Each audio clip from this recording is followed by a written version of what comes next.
Hello, everyone, and thank you for joining me. Today, we are catching the ferry to Cape Lookout to visit one of North Carolina's most remote and scenic lighthouses, the historic Cape Lookout Lighthouse. So the question becomes, will this lighthouse deserve a spot on your lighthouse bucket list? Let's check it out. So I chose to catch the ferry from Harkers Island Visitor Center. The ferry does run year-round, but the schedule does change depending on the season. So as always, you will want to check the schedule before your visit. The ride itself takes about 20 to 25 minutes, and you will be passing through shoal areas, so you will be able to see how dangerous these areas can be for mariners.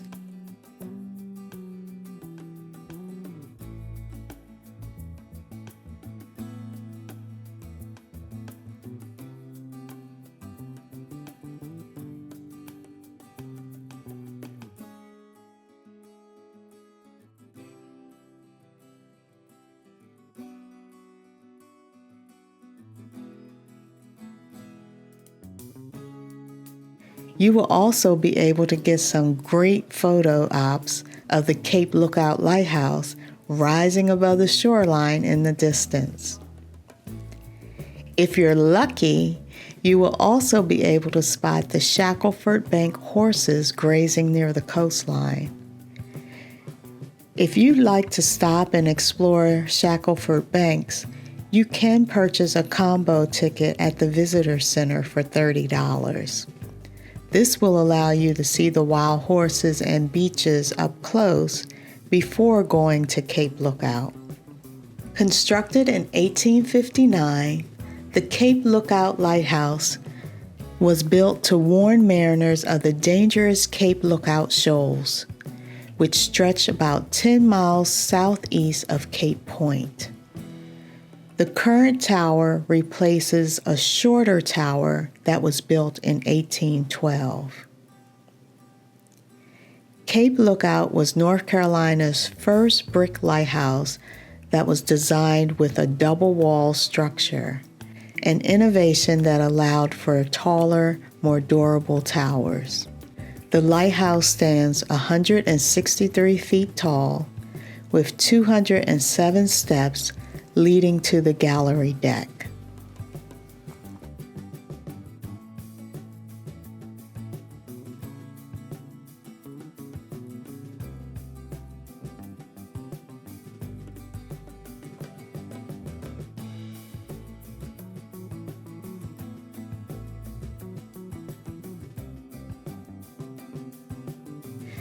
In the 1870s, as other brick lighthouses were being built, like Cape Hatteras, Body Island, and Currituck Beach, the U.S. Lighthouse Board decided to assign unique day marks to each of these lighthouses. Cape Hatteras received black and white diagonal stripes. Body Island received horizontal black and white bands. Currituck Beach was left unpainted, so it was showing its original red brick. And Cape Lookout received its now iconic black and white diagonal checkerboard pattern, earning it the nickname the Diamond Lady. The diamond pattern also serves a navigational purpose. The black diamonds face north-south, while the white diamonds face east-west. So if you are able to see the black diamonds from your location, you know that you are on the north or south side of the lighthouse. Unfortunately, the lighthouse is not open for climbing. In 2021, during a routine safety inspection, severe structural concerns were identified, and the lighthouse was closed to visitors. In September of 2025, restoration work began, and it is anticipated that the work will continue for 2 to 3 years. The keeper's house, built in 1873, once housed the assistant lighthouse keepers and their families. Today, the first floor serves as a museum, open from 9:30 a.m. to 4:30 p.m. from mid-March through late October.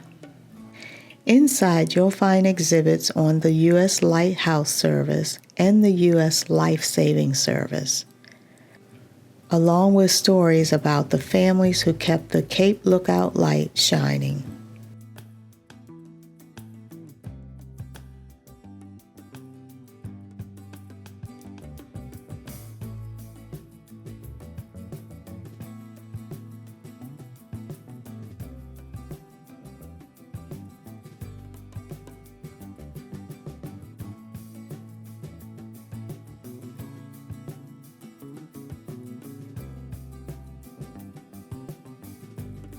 The property also features the original summer kitchen.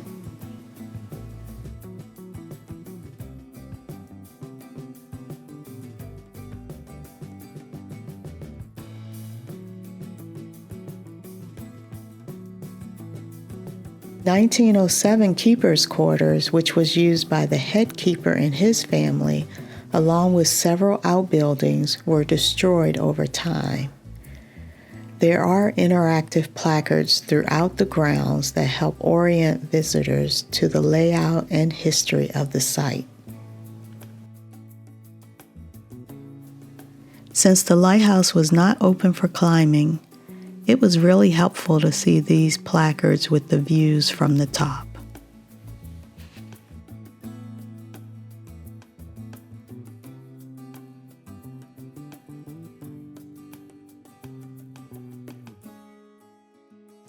Like its neighboring brick lighthouses, the Cape Lookout Lighthouse was built with a first-order Fresnel lens. During the Civil War, the Confederate forces darkened the lighthouse to prevent the Union forces from using the lighthouse for navigational purposes. It was later relit in 1863 with a third-order Fresnel lens, and it remained lit throughout the remainder of the war. By 1950, the light was automated. The Fresnel lens was replaced in 1975 by two aero beacons, and today, the beacons flash once every 15 seconds year-round and can be seen about 15 to 19 nautical miles out to sea. Cape Lookout is one of the few lighthouses in the country that operates during the day as well as during the night. In 2003, the U.S. Coast Guard transferred ownership of the lighthouse and the surrounding properties to the National Park Service. The light itself is still maintained by the U.S. Coast Guard. As part of the restoration efforts, lighthouse enthusiasts are hoping that a first-order Fresnel lens will be returned to the Lantern Room. The Cape Lookout Lighthouse is part of the Cape Lookout National Seashore. Unless you are arriving in your own boat, the Island Express ferry service is the only company authorized by the Park Service to bring passengers to both Cape Lookout and Shackleford Banks.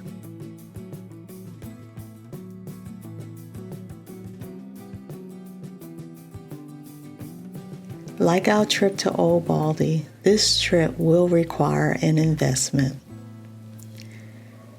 Ferry tickets are $24 round trip for adults.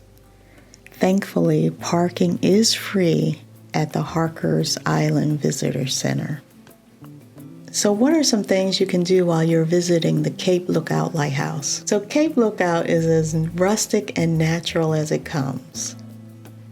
Other than the small Cape Lookout National Seashore gift shop, which has some very nice souvenir items, there are no stores, restaurants, or commercial facilities on the island.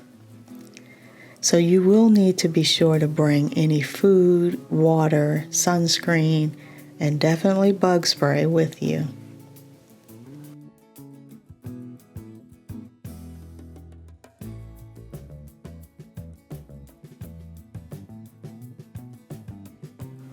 The island is perfect for collecting seashells, fishing, hiking, and bird watching. As a matter of fact, Cape Point is said to have some of the best shelling in the world. You can also enjoy swimming, surfing, kayaking, and paddleboarding along the miles of pristine, uncrowded shoreline. The beaches are calm and the water was absolutely beautiful. If you plan to stay overnight, beach camping is also permitted in designated areas, and there are rustic cabins managed by the National Park Service on both North Core and South Core banks. Unlike Bald Head Island, visitors are allowed to bring vehicles on this island, but only four-wheel drive vehicles are permitted since there are no paved roads. You'll need to take the vehicle ferry out of Davis, North Carolina, and the prices will vary depending on the weight of your vehicle. Once you return to Harkers Island Visitor Center, don't forget to stop inside to get your Lighthouse passport stamp. Between the views, the peaceful island vibe, and of course the chance to stand beneath one of North Carolina's most iconic lighthouses, this trip was really like taking a step back in time. It's not the cheapest or the fastest lighthouse visit, but if you like quiet, scenic adventures, then Cape Lookout is worth every minute. So was the ferry ride worth it? You tell me. I'd love to hear your thoughts in the comments.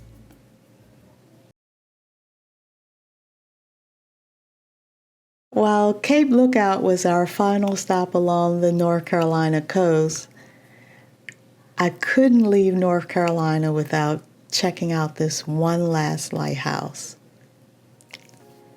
For this, I had to head inland to Edenton to see the beautifully restored Roanoke River Lighthouse.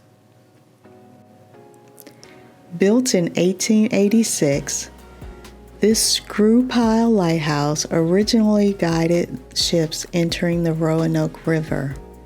It was decommissioned in 1941, and for several years it served as the private residence of tugboat captain Emmett Wiggins.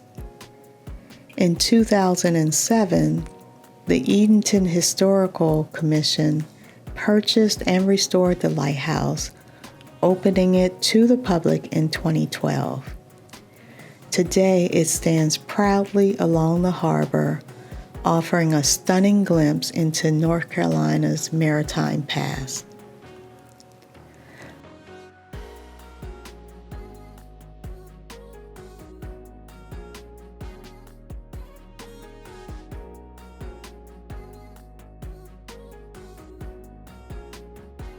Unfortunately, the lighthouse was closed when I visited.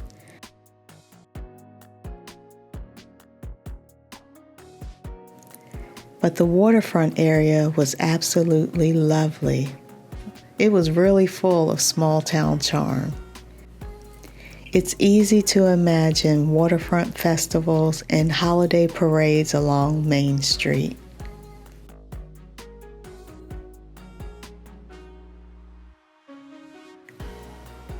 If you'd like to visit this lighthouse, you can see the hours of operation on the sign. There is a small fee to tour the lighthouse, and the Edenton Visitor Center also offers guided tours of other historic sites in the area. So let me know in the comments if you've ever visited Cape Lookout Lighthouse or the Roanoke River Lighthouse in Edenton, North Carolina. If you haven't, will you be adding these lighthouses to your bucket list? I'd love to hear about it in the comments. If you enjoyed this video, I'd love for you to join our community by subscribing. Every like and every subscribe helps us to reach our target audience and continue to shining light on these awesome lighthouses.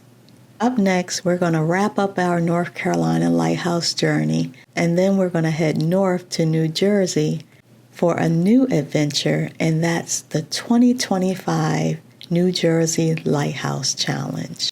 This is a 2-day event that features visits to 11 lighthouses and 4 life-saving stations. I am really looking forward to it. I hope to see some of you there. And until next time, I'll see you at the light.